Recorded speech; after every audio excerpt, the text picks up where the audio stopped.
Hello everyone, welcome to this class. So last class we saw non-dimensionalization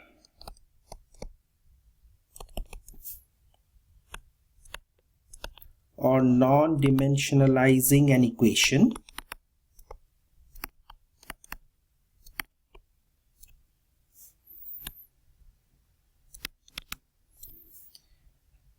The equation we took as an example was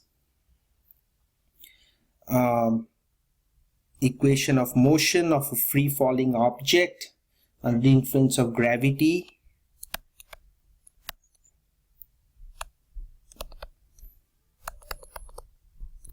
and we saw how do we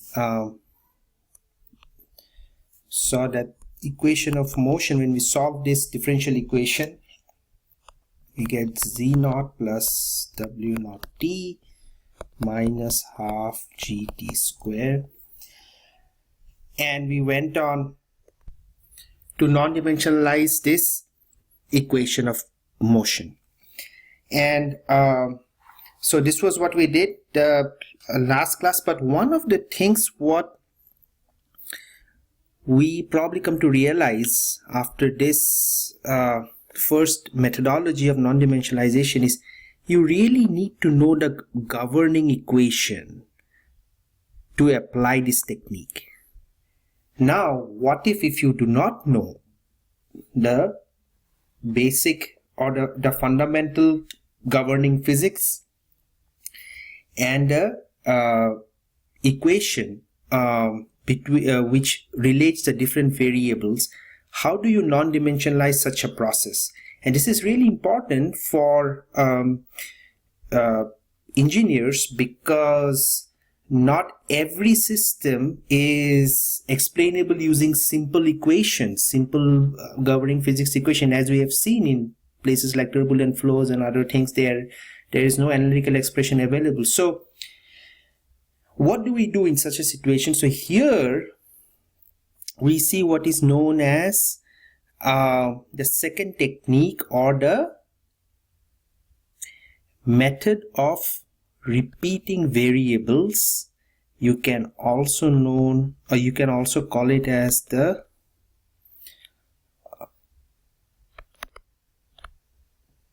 Buckingham Pi Theorem. This theorem tells us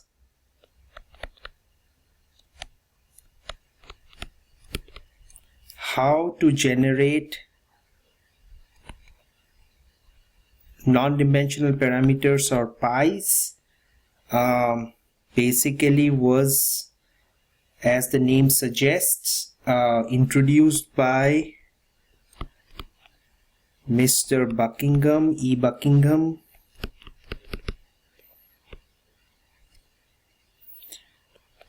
(1867 to 1940). And it's a step-by-step process. There are really 6 steps involved, and we will go through this steps. It's best to actually go through solving a problem and applying these steps rather than explaining the steps, because you'll probably not be able to put into context or practice. So let's again revisit this problem of falling objects of this particular equation, except that here we pretend we don't know the equation or the governing physics. All we know about falling objects is that the ball's elevation, in this case the ball is the object, z must be a function of time, initial vertical speed w naught, initial elevation z naught, and gravitation constant g. Okay, so this is an inference we make, and now let's find out how to construct a non-dimensional equation with this very basic rudimentary knowledge, which is purely intuitive in sense right now. Okay, first step is Buckingham Pi, or the method of repeating variables, is first is list the parameters in the problem and count their total n. So n is the total number of parameters. So let's see. So list parameters and count total n. So what do we have? Z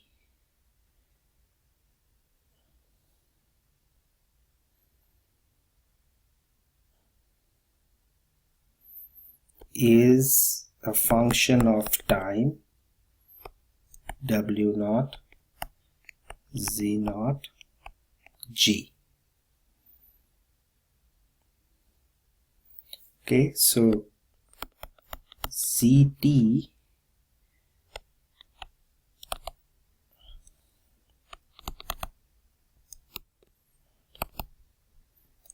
variable W naught, G and Z naught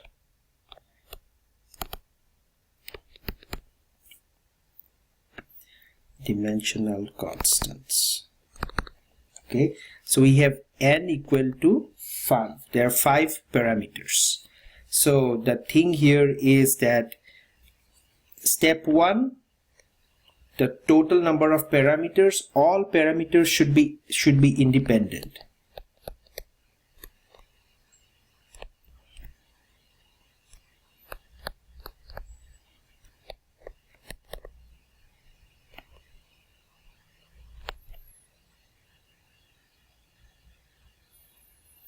And what constitute a parameter?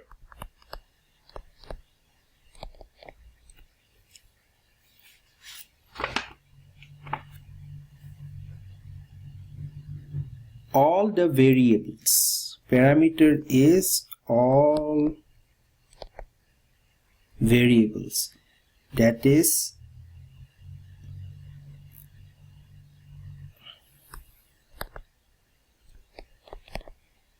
dimensional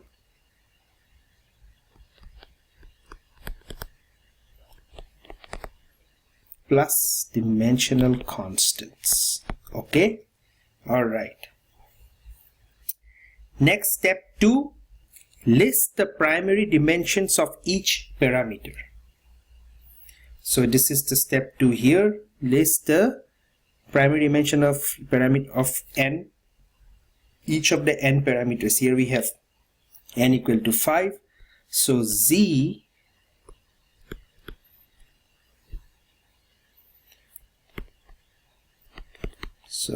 time, W naught, vertical speed, C naught, L and G divided by T square.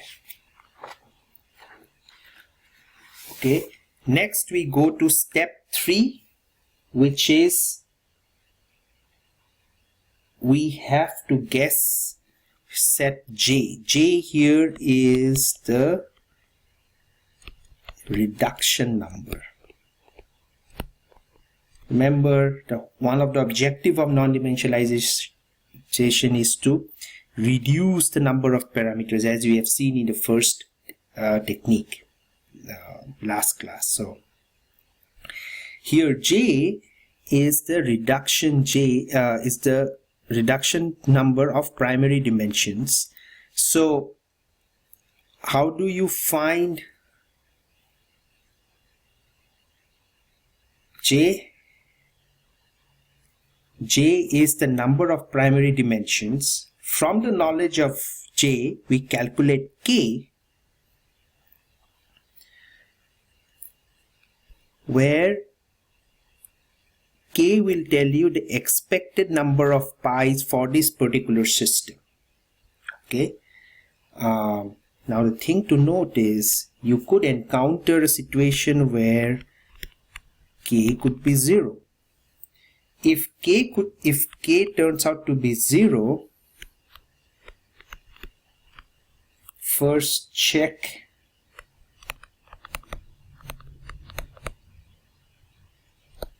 list of parameters. Have you listed all? If yes, then check your algebra. The third and most important, if everything is correct, you have not done any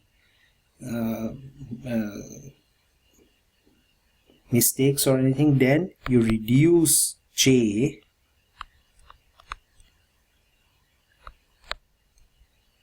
by 1.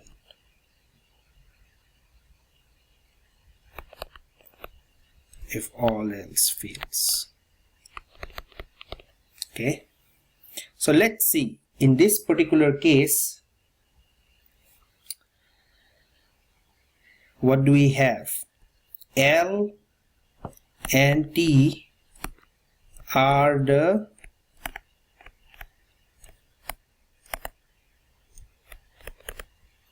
primary dimensions. Therefore, j equal to 2. So, number of pi's to be predicted are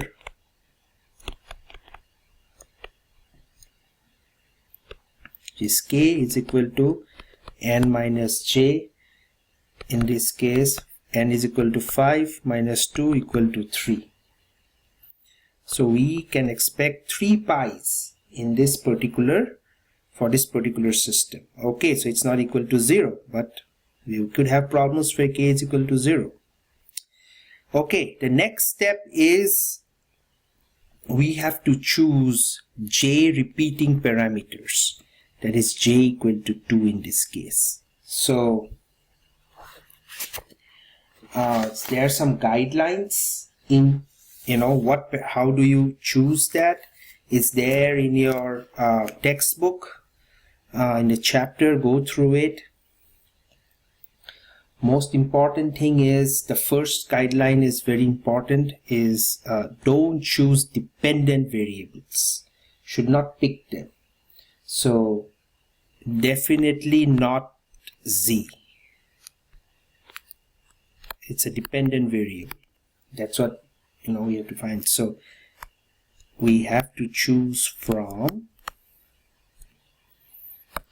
t, w naught, z naught, or g. The second guideline is must not be able to form dimensionless group by themselves. Okay. Third is must represent all primary dimensions of problem. That is L and T. Don't choose dimensionless parameters. These are pi's already. What this implies is no angles. Don't pick with same dimensions or that differ, or those that differ by an exponent. So not z or z naught. So the other example you might encounter in other problems is combination of, say, length and volume. They differ by an exponent. So we should not choose these dimensions. Choose dimensional constants over variables. That is, we only want only one pi to contain dimensional variables. So not t. Pick simple common parameters. So we can choose in this case, simple w naught, z naught. A complex parameter with some complex combination or complex parameters L over T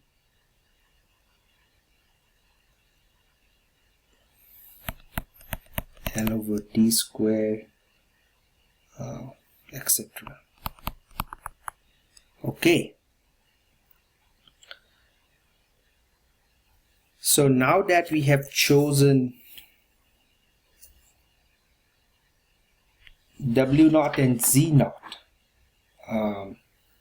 the wisest choice based on the guidelines provided, let's start constructing the pi's using the repeating parameter technique. Okay.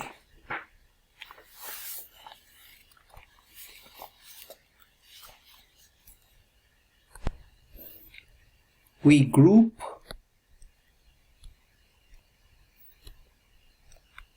the j repeating parameters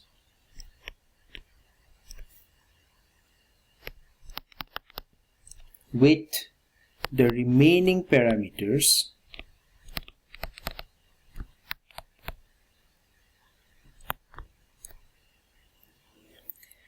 one at a time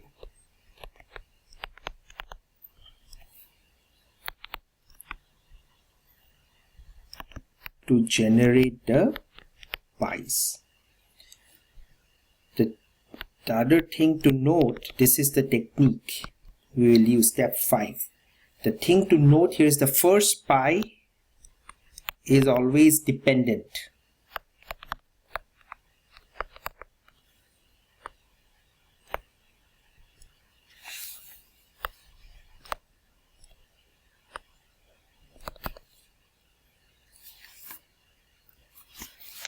Okay, so start with pi 1 dependent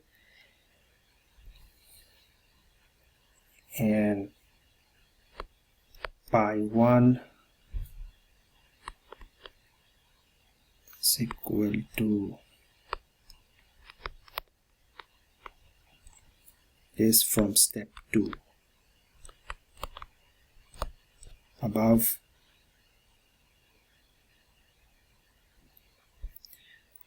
Right, so pi 1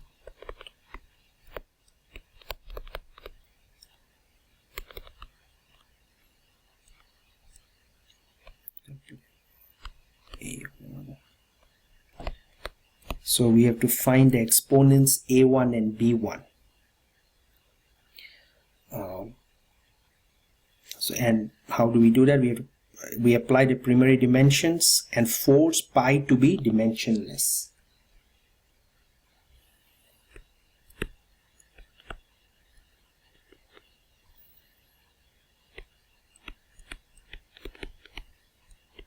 So this is dimensionless is equal to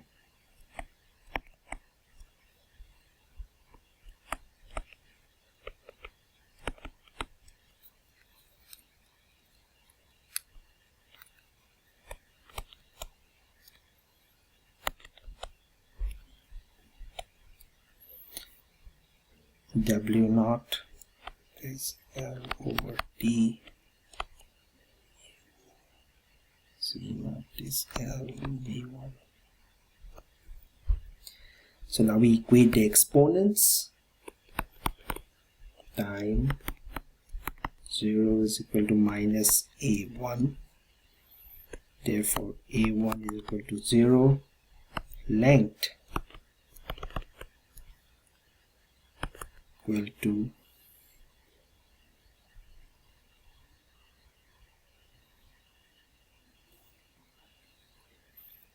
one plus A1 plus B1.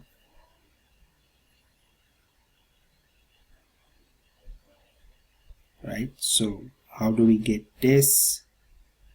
So L0, people might be confused with this. L0 is L1, A1,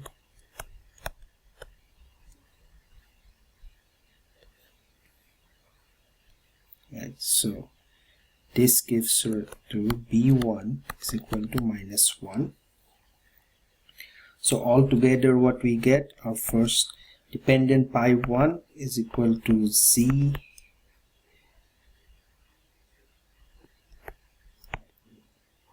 naught minus 1 z over z naught. This is after we found out a1 and b1. Okay, next we now go for the independent pi's, which is repeating for pi 2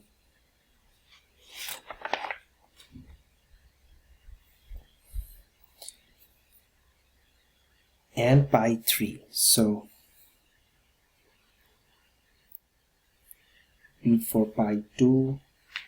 So first independent pi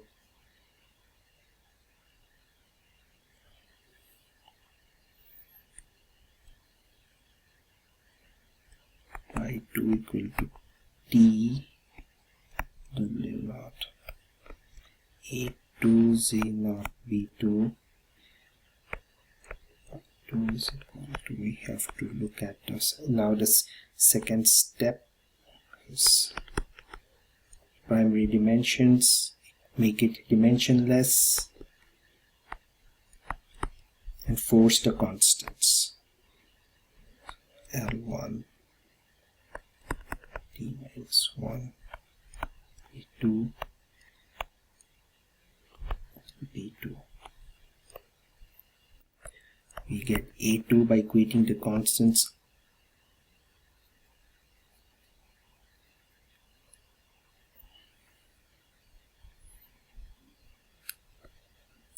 Let me do the steps of time. Get to 0, we get 1 minus a2 or a2 equal to 1. Length a2 plus b2, the exponents b2 equal to minus 1. Therefore your pi 2 is dw naught divided by z.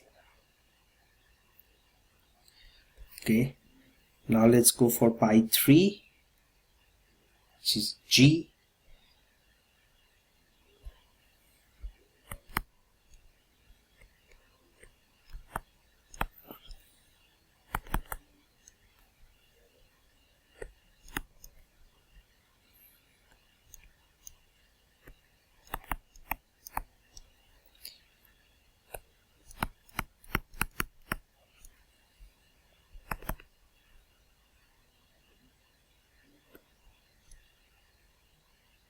So g L over d square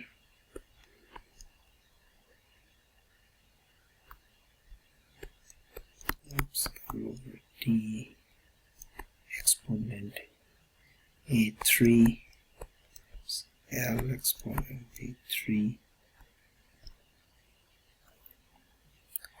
So time dimensions equal to 0, so the exponents corresponding to on your right hand side is minus 2 here, minus a3, and there is no exponent here, so you get a3 equal to minus 2. Similarly for length, forcing the exponents to 0 again, 0 is equal to 1 a3 b3. For b3 is equal to, we have a3 equal to minus 2, therefore b3 is equal to 1. So your pi 3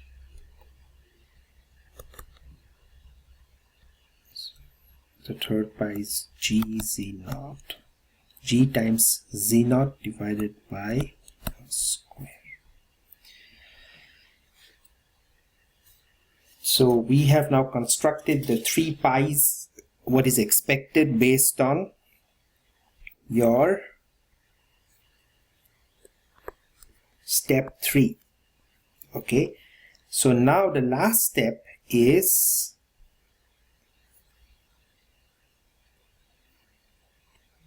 check the k pi's and manipulate as necessary, right? So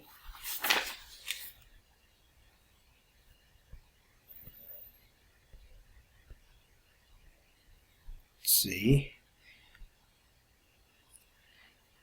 the goal here is we have to manipulate the pi's to mimic established groups. Groups here implies, your Froude number, your Reynolds number, your Darcy friction factor, things like that. Basically to make it socially or accepted by the scientific community. So your pi 3 modified. So let's check this. So pi 3 modified is gz naught square minus 1/2.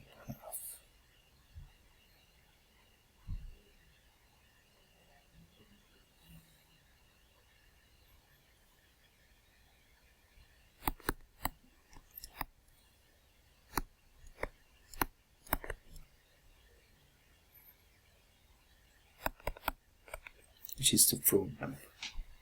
So essentially what we have done is we have just modified pi 3 to match the expression of Froude number. This is a step which typically is expected out of this whole exercise, but even for the scope of this class, even if you do not do it, that's fine too. The final step is step 6, which is double check. So this was step 5.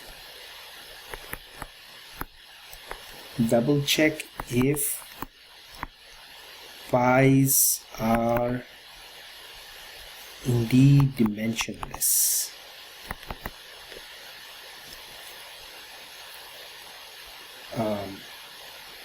And combine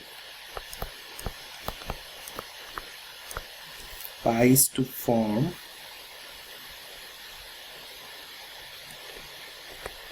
the relationship between the different parameters, which is the main objective. So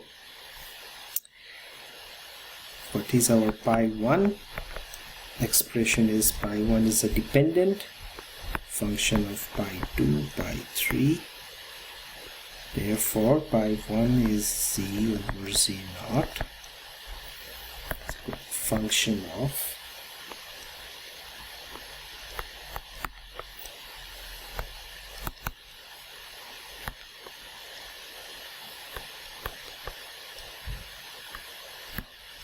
Froude.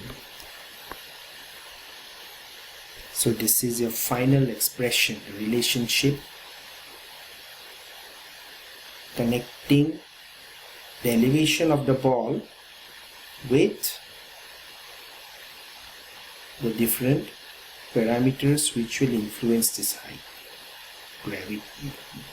Okay, so what did we see here? We saw that Mr. Buckingham provided a very useful tool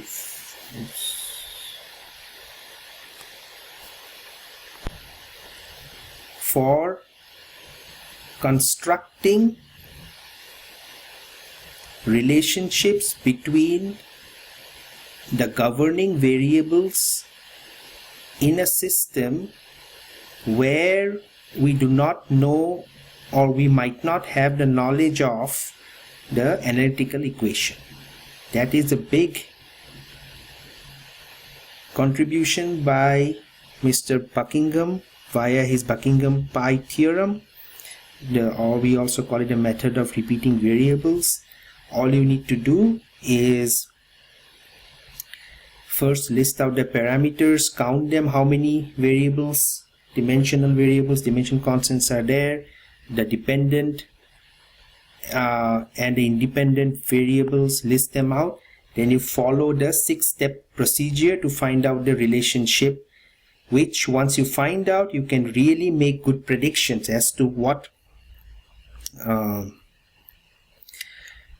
drives the change in height, which parameter,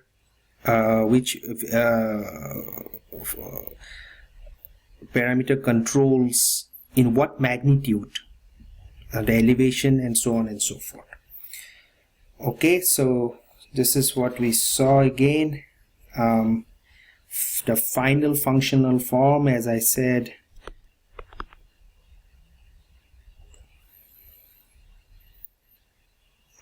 pi is pi 2, pi 3, and we saw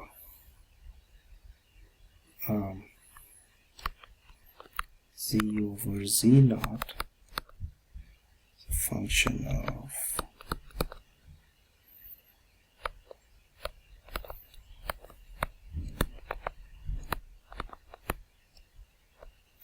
so when your non-dimensionalization form is z star function of t star and the Froude number.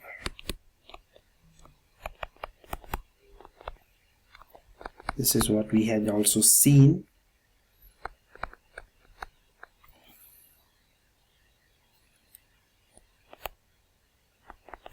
in the first technique when we did the using the equations. So the one important thing to note is this method properly predicts the functional relationship between dimensionless groups, but it cannot predict the exact mathematical form of the equation. So this is again the caveat or the drawback of this particular. But if you're dealing with complicated situation, this is the most handy tool to have for engineer. Okay, quick quiz. The drag force on a smooth sphere depends on the velocity, the sphere diameter, the fluid density, and the fluid viscosity. How many, actually it should be, dimensionless products are needed to describe this system? So how many parameters we have? N equal to 5. Drag force, velocity, diameter, rho, mu. So number of dimensions,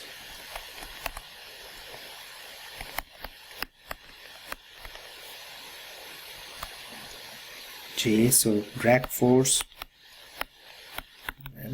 divided by t squared, velocity divided by t, diameter L, rho m over L cube, mu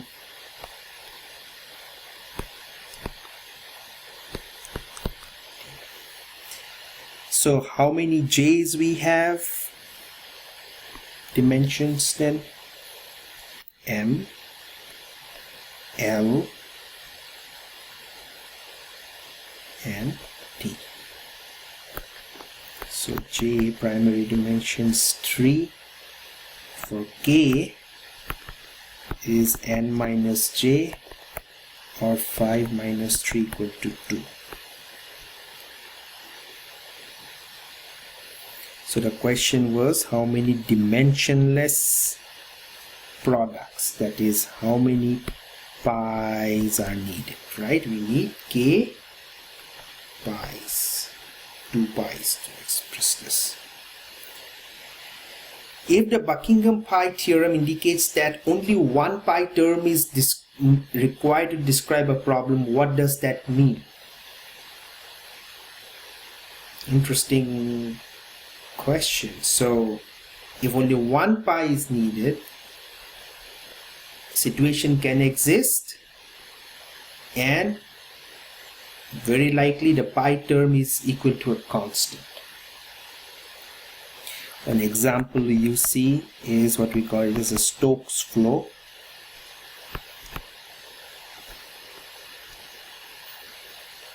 Where drag force varies directly with velocity. Okay, so it's a constant. The pi term is a constant. Okay, let's do this quick problem.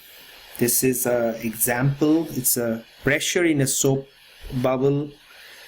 In the textbook there is a, so go through it, but let's again try to apply the Buckingham Pi Theorem to solve this problem. So we are curious as the relationship between soap bubble radius and the pressure inside the bubble. Okay, the radius and the R and the pressure inside the bubble. You reason that the pressure inside the bubble must be greater than the atmospheric pressure and that the shell of the soap bubble is under tension, much like the skin of a balloon. You also know that the property surface tension must be important.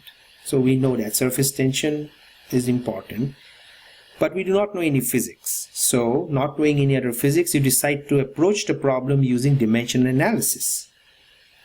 So we have to establish a relationship between the pressure difference, delta P, P inside minus outside, soap bubble radius R, the surface tension, sigma S of the soap film. So this is the only knowledge we have. So let's start. First thing we do is eliminate any other extraneous variable which might be important. So here gravity will be acting, but let's assume gravity not important. Okay. So now we apply the 6-step process. So first is list the parameters, delta P, function of R and sigma S. So N is equal to 3.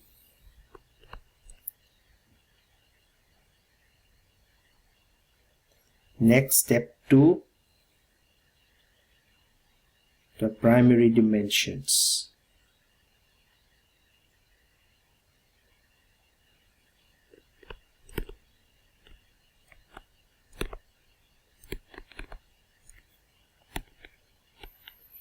So delta P primary dimensions is force per area, which is equal to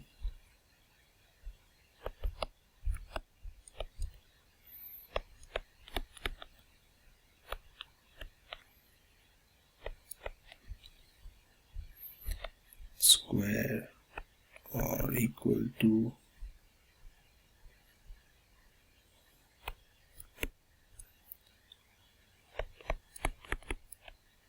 t square. Okay, what about R? L sigma S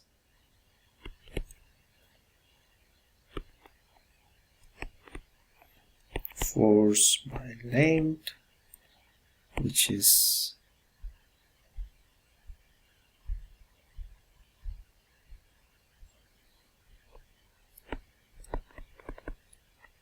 over t square. So you have this.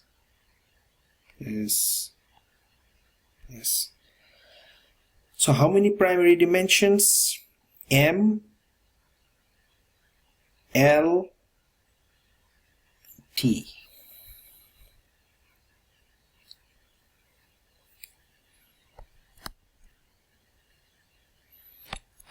J is number of primary dimensions, which is equal to 3. Therefore, your K, number of pi's to be found in this problem, is n minus the number of primary dimensions j, n minus j, which is equal to 0. So we indeed encounter this exception. Okay, so what do? We check if everything is correct. I think so. We have everything else is correct. So we reduce j by 1. Therefore, j becomes 2. Your k equal to 1. So step 4. Choose j repeating parameters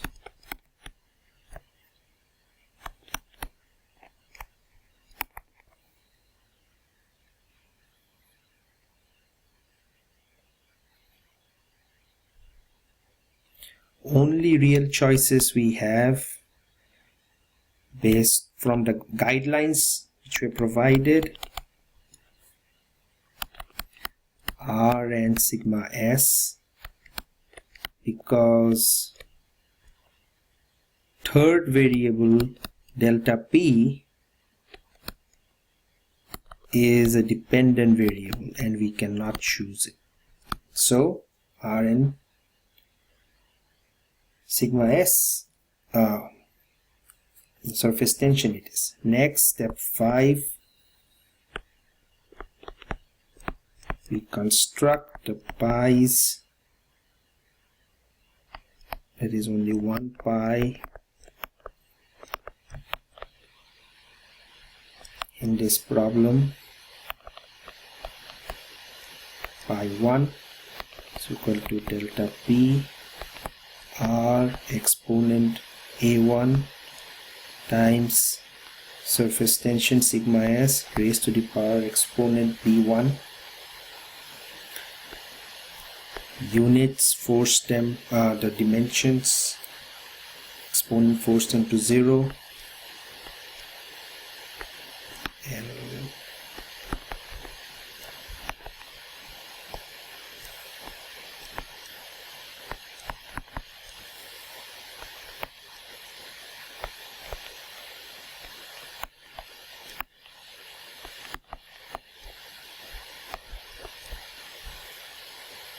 this is sigma s, this is r, and this is delta p. Okay, so now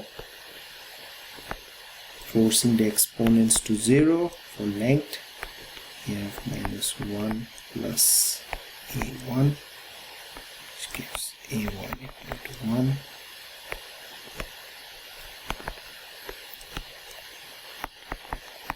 Plus p1 equal to minus 1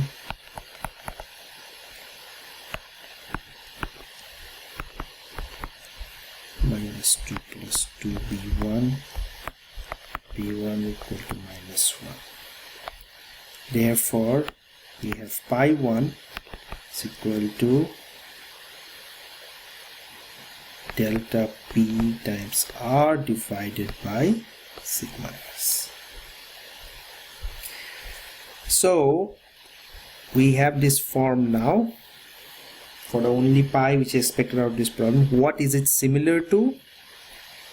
One trick to do this is to check all the different non-dimensional numbers and see if your expression what you found is similar to any number. So in this particular case, this expression is similar to Weber number, which is rho v squared times L divided by sigma s You might be thinking, why rho v square? Well, from energy balance equation, this is equal to pressure. So pressure, length in sigma s, so it's very similar to Weber number. Sixth step, write functional relationship, which is pi 1 is equal to delta p r sigma s is equal to f of nothing, which is basically a constant. So what does it predict? Delta p is a constant times sigma s divided by surface tension divided by r. This definitely predicts a trend. What kind of trend? If radius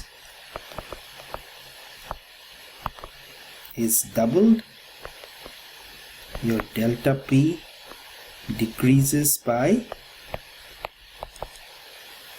2x or twice. So this is a very interesting way of finding out such relationships between the governing parameters. In this case, we started off with no expression, just used our hunch and we set up the problem and we see this interesting relationship. Okay, let's look at another problem, which is friction in a pipe. You've already encountered this in your chapter 8, but let's assume that we have not yet progressed to chapter 8 and we really don't know much about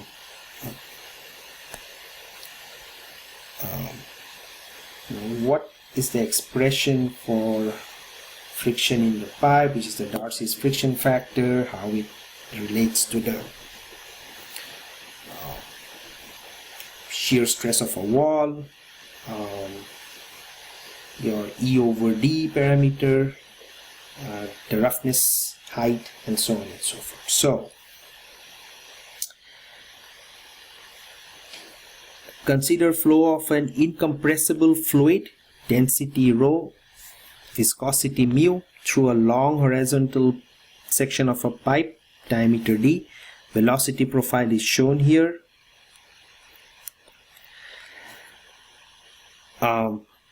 The average speed, V is average speed across the pipe section, which remains constant down the pipe. For a long pipe, the flow becomes fully developed. Because of frictional losses between the fluid and the wall, there is a shear stress, tau subscript W. On the inside pipe wall, shear stress is also a constant down the pipe. Assume some constant average roughness height, epsilon or E, along the inside wall of the pipe. So there is definitely pipe roughness. The pressure is not constant down the pipe. It decreases down the pipe in order to push the fluid through the pipe to overcome friction. So you have observed everything experimentally. This is what the questioner is asking. Now develop a non-dimensional relationship between shear stress and other parameters. So shear stress is the dependent parameter. So let's start. W, it's shear stress is a function of all the different parameters you have: rho, mu, diameter of the pipe, velocity, roughness, height, and all together total n equal to 6.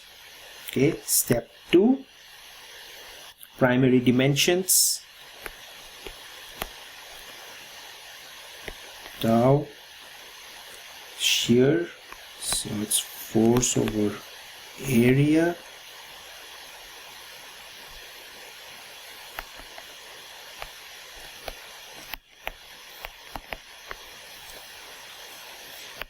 rho is cube, viscosity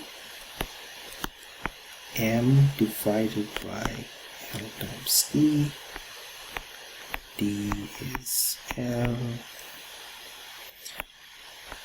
velocity is for d, and your roughness height is, okay, 3. What is a j? What is the number of primary dimensions? In this case, again, MLT. So j equal to 3, which means number of pi's to be expected, n minus j, which is 6 minus 3 equal to 3. So the 3 pi's to be expected. Step 4 is important because there are 6 parameters. We have to choose 3 repeating parameters.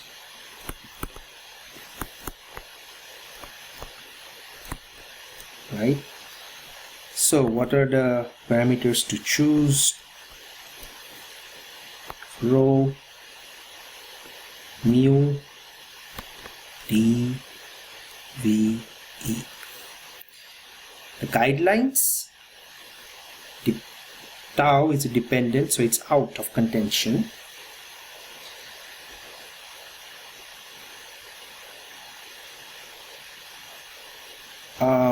Rho, so what has the same units, d and e, right? They have the same dimensions, and so we have to choose between d or e. D is a better choice because of it is more representative and universal. E would be weird, kind of big friction height. Okay, so that is gone. What about mu? Mu is, remember the guideline, it's more complicated, so avoid. So we are left with rho, d and v. We could have also gone with rho, d and e, but I would rather this would be a little bit weird, so we go with the universal d. Okay, so now that we have done so, step number 5 is construct the 3 pi's. So what is pi 1? Rho exponent a1, dv1, vc1,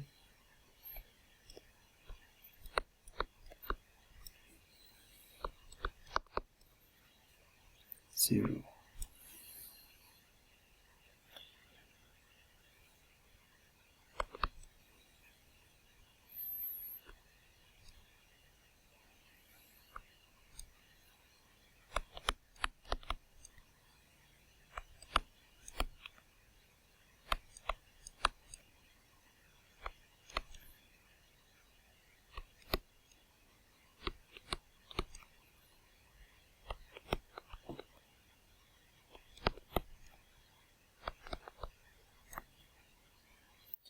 Okay, so forcing the constants equal to 0.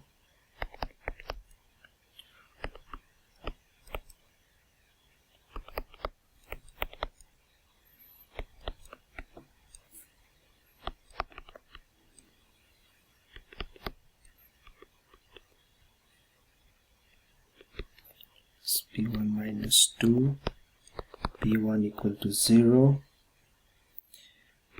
m 1 plus a1 equal to minus 1, t 0 minus 2 minus c1 exponent is equal to minus 2. Your pi 1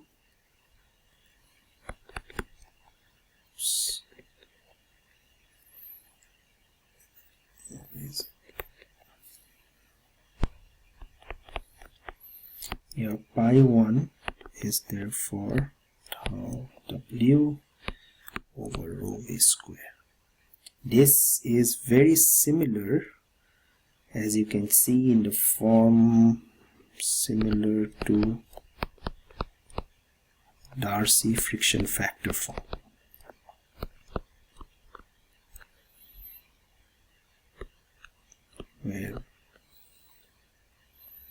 So Darcy friction factor was F8 times tau rho v square. So what we do is we just make pi 1 is equal to the Darcy friction factor. Always, although 8 is an empirically determined constant, which we cannot do in this particular case because it's an approximate technique, we stick to the Darcy friction number. Okay. Next is pi 2. mu rho e2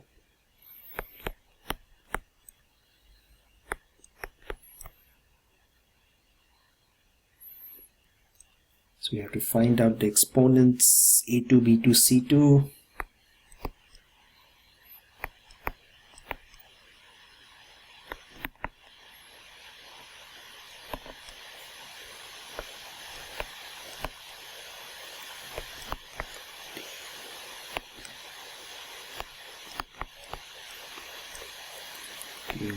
Square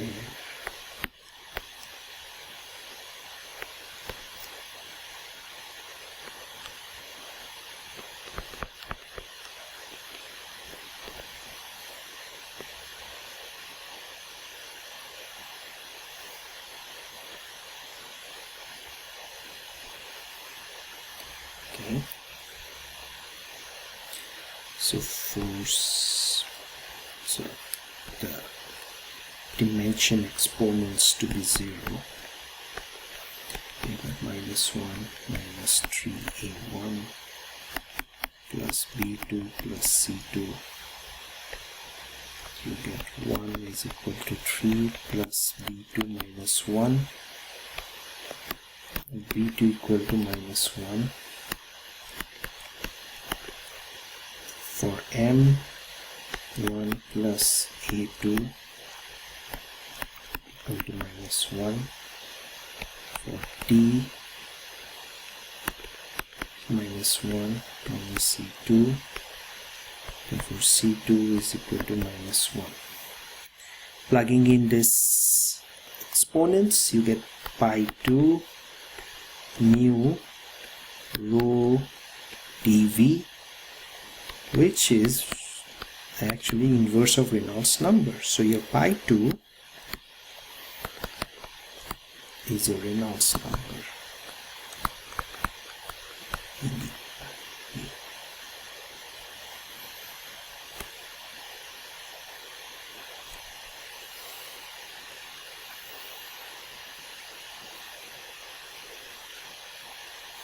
Might be wondering why this is the inverse of Reynolds number, and one of the things what I did was I just equated that to be equal to the Reynolds number. The reason being, in the end of the day, this is an independent this is a non-dimensional parameter, which is independent. It's not a dependent parameter. So I can pretty much write it as a function of an inverse Reynolds number, but better than that, it would be useful to write it as a function of Reynolds number. That is why we did this step. Okay, now let's go for pi 3.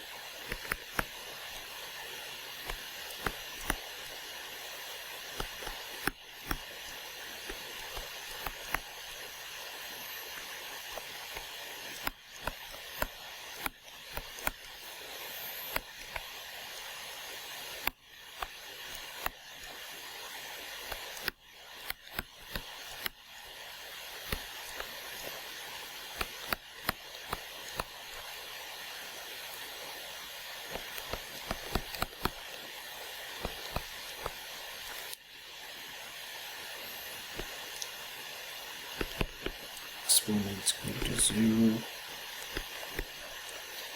It's 383 plus subscript 3. So we plug in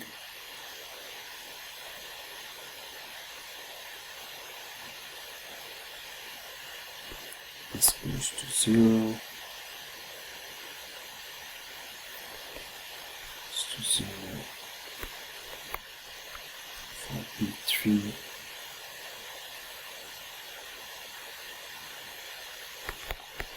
and so on. So how did I, might be wondering, how did I get A3 and C3 equal to 0? Well, go to the next. For M is equal to 0, D minus C3 equal to 0. So this is what I got here. These are all simultaneous equations. You can list them out and then go to 0.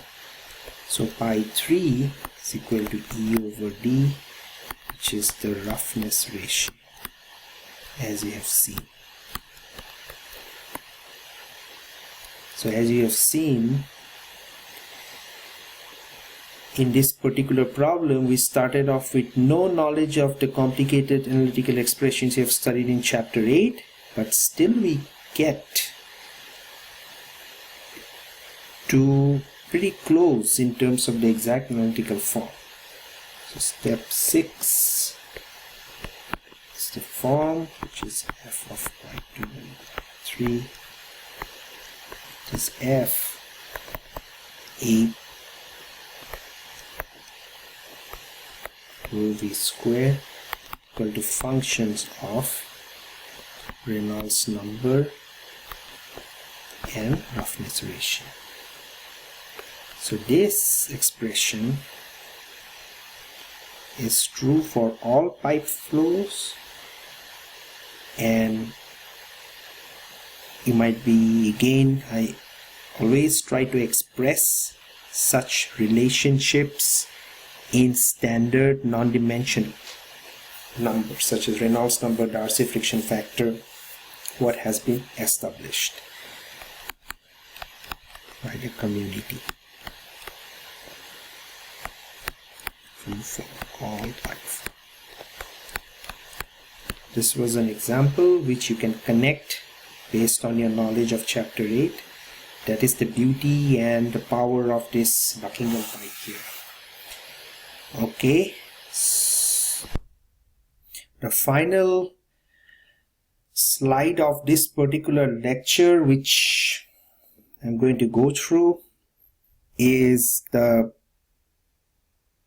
secondary benefits of dimension analysis with regard to experimental testing. So we have seen dimension analysis to be very useful for experimental design, but what about experimental testing? Say you have a original form of equation analytical expression which is the governing dynamics for a model, and that equation has 5 original parameters with one one dependent parameter. So for full factorial design with all 5 levels of parameters included, how many total number of experiments you need to run? Well, it's 5 raised to the power 4, which is around 625 experiments. Right? Typically, you find this scenario. Example is temperature, pressure, pH levels, especially for catalysis type of experiments, and you need to really test the dependency of each parameter with another, and for full factorial design,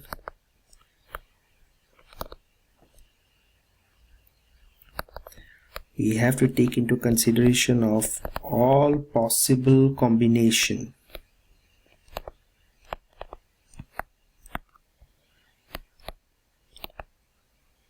of variables at all levels. So now, if you were to apply dimensional analysis using the technique of repeating variables, what we have seen, and reduce the number of parameters such that you reduce the number of experiments to be run, you are doing a big help in terms of the economy, in terms of the economical advantage and the savings, right, for the company or for the PI in charge. So if you have 3 primary dimensions, the total number of parameters to investigate, that is K's, would be 5 minus 3 equal to 2. Number of independent parameters, only 1. Right? So number of experiments you have to do is around 5 raised to the power 1 or 5 experiments. Compare that to 625 experiments. And then you can plot the pies to find functional form of relationship, regression, how the pies are dependent. What if you have greater than 2 pies in a problem? You set up tests to determine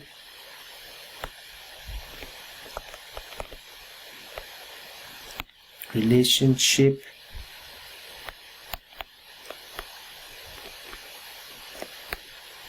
between dependent pi and each independent pi. What if only 1 pi in problem? Then the problem is pretty straightforward. The relationship we know is pi is a constant. So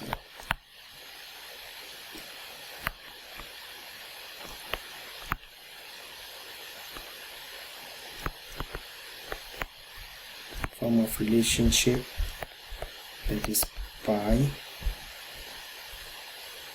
is a constant. From the experiment point of view, what does it imply? Do one set of experiments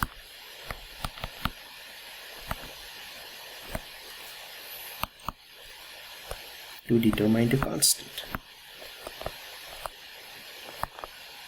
So this is an ancillary benefit of the repeating variables of the Buckingham Pi Theorem. Can really reduce the number of experiments and be of great help in large-scale industrial scenarios. With that, we complete this chapter. Please go through it carefully.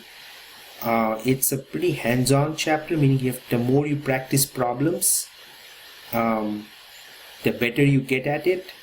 Applying the 6 steps and using the knowledge of the established dimensionless numbers such as Reynolds number, friction factor, Weber number, Darcy's friction factor number, and so on and so forth, to kind of carve out analytical expressions between dependent and non-dependent parameters for a system.